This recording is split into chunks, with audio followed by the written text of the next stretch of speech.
जी ये है मौजूद हम थाईलैंड में। यहाँ के स्ट्रक्चर का जो है मैप है और यहाँ पे नाम लिखे हैं इनकी ज़ुबान में, कुछ इंग्लिश में भी लिखे हैं। और ये यहाँ का पैलेस है, शायद कोई पुराने राजा,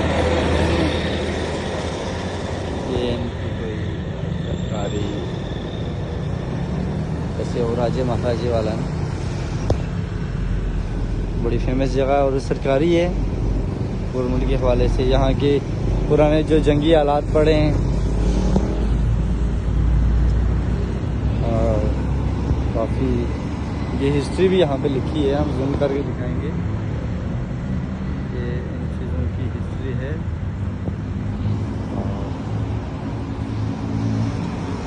अभी शाम का टाइम है, 6 बज रहे हैं और ये इनका टेंपल वगैरह है, इनकी प्रे की जगह। ये अस्सलाम वालेकुम हमारे साथ